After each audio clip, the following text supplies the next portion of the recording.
اچھا وہ ایک بات میرے ذہن میں آئی تھی بیان میں نا، وہ میں نے بتایا نہیں تھا کہ اپنے بچے نہیں پیدا کر رہے کہ کھلانا نہ پڑ جائے. یہ بدترین اخلاق کی بدترین مثال ہے. اور نبی کی سیرت دیکھو، اپنے بچے تو دور کی بات، کھانے کو روٹی نہیں ہے، بیوہ سے نکاح کر کے اس کے بچے بھی پال رہے ہیں. تو اب مجھے ایک بات بتاؤ، جس معاشرے میں یہ رسم ہو کہ 2 سے زیادہ بچے نہیں ہونے چاہیے کیونکہ خرچہ ہوتا ہے، تو وہ معاشرہ بیوہ عورتوں سے نکاح کر کے یتیم بچوں کو پالے گا؟ وہ تو اپنے سچی مچی کے بچے پیدا کرنے کے لیے تیار نہیں ہے، وہ دوسروں کی ٹینشن کہاں سے اٹھائے گا؟ تو یہ سوچ بنا دی ہے فیملی پلاننگ والوں نے. دیکھو برائی کو یوں کبھی نہیں پھیلایا جاتا کہ برے بن جاؤ، کچھ کام ایسے کیے جاتے ہیں جس سے برائی پھیلے اور بدنامی بھی نہ ہو.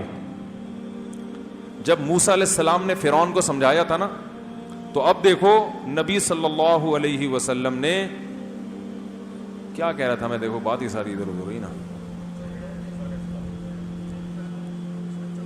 ہاں موسیٰ علیہ السلام جو فرعون کو سمجھا رہے تھے نا، تو ظلم کر رہا ہے، تو یہ کر رہا ہے، تو اللہ کو مان، سب سے پہلے رب کون ہے؟ اللہ ہے. فرعون نہیں مان کے دے رہا تھا، ہزاروں بچوں کو قتل کر دیا، اتنا بڑا ظالم بدماش، لیکن وہ بھی برائی پہ برائی کا لیبل لگا کے نہیں کر رہا تھا، اس کو کیا اچھائی کا لیبل لگا کے کر رہا تھا. سیاسی مجبوری ہے، بغاوت کا خطرہ ہے، وغیرہ وغیرہ. حالانکہ وہ کہہ دیتا ہاں ہاں میں برا ہوں تو بگاڑ لو، کیا بگاڑنا ہے؟ تو کوئی بگاڑ سکتا تھا اس کا؟ وہ کہہ دیتا میں غلط کر رہا ہوں، تو آپ کون ہوتے روکنے والے؟ میں کروں گا غلط. لیکن نہیں، لیبل کیا لگا رہا تھا وہ؟ جب حضرت موسیٰ نے سب کچھ سمجھایا تو فرعون ہی کے دربار میں ایک آدمی نے کہا کہ بھائی ان کی بات سن لو، غور کر لو، انہوں نے پچھلی امتوں کے واقعات بھی بتائے، یہ بھی، اور بات غلط نہیں ہے. تو فرعون نے کیا کہا؟ ما اریکم الا ما ارا وما اہدیکم الا سبیل الرشاد. دیکھو میں مشورہ وہ دوں گا جو میری کھوپڑی میں آئے گا، اور وہ غلط نہیں ہوگا، کیونکہ مجھ سے بہتر مشورہ کوئی نہیں دے سکتا. تو بھی برائی پہ کیا لیبل لگایا تھا؟ اچھائی. تو آج یہ فیملی پلاننگ والے بھی ایک بدترین چیز کو معاشرے میں رائج کر رہے ہیں، انسان کو کنجوس بنا رہے ہیں کہ پیسہ بچاؤ.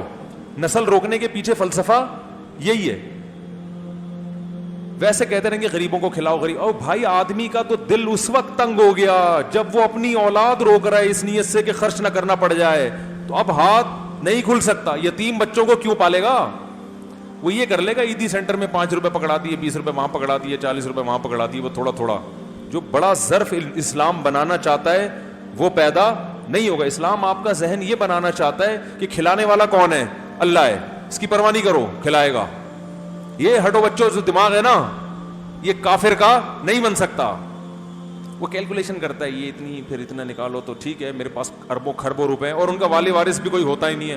ابا کو اولڈ ہاؤس میں جمع کرانا ہے، اماں کو اولڈ ہاؤس میں جمع کرانا ہے، بچہ ہے ہی نہیں، ایک آدھ ہو گیا تو وہ ویسے ہی چھوڑ کے چلا گیا 18 سال میں. اب کیا ہے؟ تو جتنا مرضی صدقہ کر لو، یہ کوئی صدقہ ہوا؟ تمہارا کوئی ذمہ داری کوئی ہے ہی نہیں. اور حدیث میں ہمیں جس صدقے کی ترغیب دی ہے وہ صدقہ ہے جس میں درجنوں ذمہ داریاں ہمارے کندھوں پہ ڈالی گئی ہیں. تخشى الفقر وتأمل الغنى، فرمایا بہترین، یہ بند کر دیں بھائی، بہترین صدقہ یہ ہے کہ تمہیں فقر و فاقہ کا خوف بھی ہو کہ میرے پیچھے ایک لائن ہے بچوں کی، بیوی، گھر والے، یہ نہ کہیں کچھ ہو جائے، اور پیسہ بچا لیا تو اس سے مزید پیسہ کما سکتا ہوں، اس کنڈیشن میں صدقہ. تو یہ اس کے لیے جگر چاہیے. کیا چاہیے؟ جگر، لیور اور خاندانی جگر چاہیے، چھوٹا موٹا نہیں چلے گا. تو یہ جگرا، اور ہم نے دیکھا ہے لوگوں کا، علماء میں دیکھا ہے، بزرگوں میں دیکھا ہے، ایسا جگرا اٹھاتے ہیں، پیسہ ایسا لٹاتے ہیں، آدمی حیران ہوتا ہے، یار کو ڈر ہی نہیں ہے. ہمارے نبی صلی اللہ علیہ وسلم کیسا خرچ کرتے تھے؟ مال غنیمت کے خوب آپ کے پاس مال آیا نا، اب دیکھو مکہ فتح ہو گیا، اتنا اللہ نے مال دے دیا، تو آپ سوچتے بھائی چلو اللہ نے میری غربت دور کر دی، اب اتنا دے دیا اللہ نے، اب میں خود کھانے کو فوکس کرتا ہوں. نا نا نا نا نا. ایک قبیلے کا سردار آیا بھکاری بن کے، یہ مجھے دے دیں، آپ نے دے دیا، اور مانگا مانگا. قوم میں جا کے کہتے ہیں بھائی ایسے سخی ہیں کہ ان کو فقر کا خوف ہی نہیں ہے بھائی. صحابہ نے سمجھایا یا رسول اللہ یہ تو آپ کی سخاوت کا ناجائز فائدہ اٹھا رہے ہیں. تو آپ نے کیا فرمایا؟ یہ میری زبان سے لا یعنی نہ نکلوانا چاہتے ہیں، اور میں نہ نہیں نکال سکتے. یہ چاہتے ہیں کہ میں نو کر دوں, یہ نہیں ہو سکتا. لیکن یہ نبی پر ہی سوٹ کرتی تھی, آپ اتنا افورڈ نہیں کر سکتے. ٹھیک ہے ٹھیک ہے, ہمیں یہ حکم ہے ہم اپنے حساب سے چلیں. کیوں پھر نبی پر فاقہ آیا تو آپ نے کہا کوئی بات نہیں, بھوکا رہیں گے, بھوکا رہنے کا اپنا ثواب ہے. ہم صرف کھانے پینے کا ثواب جانتے ہیں, بھوکا رہنے کا ثواب ہم افورڈ نہیں کر سکتے. ایمان کی حالت اتنی ہماری پتلی ہے, ہماری ہر چیز جو ہے نا ماشاءاللہ, یہ باڈی بلڈنگ کر کے یہ بھی لوگوں کے موٹے ہو رہے ہیں, ٹھیک ہے نا, مسل نکل رہے ہیں, توندے بھی موٹی ہو رہی ہیں. ایمان کیا ہو رہا ہے, وہ دن بدن پتلا ہوتا چلا جا رہا ہے. تو اس ایمان کے حساب سے پھر سیٹنگ پہ لانا پڑتا ہے. تو نبی صلی اللہ علیہ وسلم اس غربت میں بچے پیدا کرنے کی ترغیب بھی دے رہے ہیں, اور ساتھ ساتھ بیوہ عورت سے نکاح کر کے یتیم بچے پالنے کی بھی ترغیب, اور بتا رہے ہیں مجھ جیسا مسکین ترین جب یہ کام کر سکتا ہے تو تم کربوں خربوں پیسے کمانے والے کیوں نہیں کر سکتے. پورا ان کے دلائل کا, غامدی صاحب کے دلائل کا میں نے جواب دیا تھا. انہوں نے بھی یہ فضول قسم کی تقریر کی تھی کہ جو ہے نا ایکچولی وہ نبی کو, جو نبی نے جو بچے زیادہ پیدا کرنے کا حکم دیا, ایکچولی وہ اس زمانے کا ماحول اور وہ پوری غامدی صاحب کے فلسفے کے بخیے ادھیڑ دیے تھے اس تقریر میں. میں نے محترم نے کہا تھا ایکچولی وہ دور ایسا تھا کہ جنگوں کے لیے افرادی قوت کی ضرورت تھی, ایکچولی اس وقت معاشی حالات بہتر ہو چکے تھے, تو نبی نے حکم دیا ایسی عورت سے نکاح کرو جس کی اولاد زیادہ. آج تو دنیا کی آبادی بڑھ رہی ہے, بے لگام برساتی مینڈکوں کی طرح بچے پیدا نہیں کر سکتے. ٹوپی ڈرامے بہت لیبل بڑے خوشنما لگ رہے ہیں نا, جب یہ برساتی مینڈک کا لفظ آتا ہے آدمی ویسے ہی کہتا ہے یار کیا پیدا کرتے چلے جائیں, حالانکہ بچے برساتی مینڈکوں کی طرح پیدا نہیں ہوتے, اتنے ہوتے نہیں ہیں. تو یہ صرف خوشنما نعرے ہیں, اور وہ انسان پیدا ہو رہے ہیں, برساتی مینڈک نہیں پیدا ہو رہے. اور غامدی صاحب آپ بھی پیدا ہوئے تھے, اکفور مینڈکوں میں آپ بھی ہو. پھر انسان پیدا ہو رہا ہے, اس پہ برساتی مینڈک کی مثال بنتی نہیں ہے. انسان پیدا ہو رہے ہیں, انسان سے بڑھ کر تو کوئی مخلوق نہیں ہے, اس کو آپ تعبیر کر رہے ہو کہ پیدا ہوتے چلے جا رہے ہیں. اور اشرف جس کے لیے دنیا بنی ہے, اور آپ نے تھوڑی زندہ رہنا, آپ تو مرو گے, اگلی نسل سنبھالے گی اس کو. تو صرف نعرے ہیں, لیبل ہیں. ایک صاحب مسخرے نا, مسخرہ پتہ ہے نا, وہ اپنی حیثیت کو گرا کے لوگوں کو ہنسانا, اسلام میں یہ پسندیدہ کام نہیں ہے. مزاح کی دو قسمیں ہیں. ایک مزاح وہ تھا جو نبی صلی اللہ علیہ وسلم بھی کیا کرتے تھے, اس میں انسان کی اپنی شخصیت ذلیل نہیں ہوتی, سمجھ رہے ہیں, اس کی اپنی پرسنالٹی کیا ہو گیا بھائی باقی رہتی ہے نا. اور ایک مزاح وہ ہوتا ہے مسخرہ بن کے بالکل ہی نیچ حرکتیں کرنا, اپنی ویلیو گرا دینا لوگوں کے سامنے. یہ اسلام میں پسندیدہ نہیں ہے, کیونکہ سب سے پہلے کس چیز کی حفاظت ہے, عزت. لیکن اس کو کیا کہتے ہیں یہ مسخرے, کہہ رہے ہیں اصل تو انسانیت کی خدمت یہ ہے کہ اپنے آپ کو گرا کے لوگوں کو خوش کرنا. اچھا لیبل لگا لیا. او بھائی اپنے آپ کو گراؤ کسی کی جان بچانے کے لیے, سمجھ میں آ رہا ہے, صرف ہنسانے کے لیے اپنے آپ کو ذلیل کرنا, تو ہنسنا اتنا ضروری کام ہے کیا؟ اصل چیز ہنسنا نہیں ہے, اصل ہے ٹینشن کو دور کرنا. تو وہ تو لوگوں کے مسائل حل کرنے سے دور ہوگی. ارے میں نے بہت ہنستے ہوئے لوگ دیکھے ہیں, مزاحیہ اداکار دیکھے ہیں جنہوں نے خودکشی کی ہے.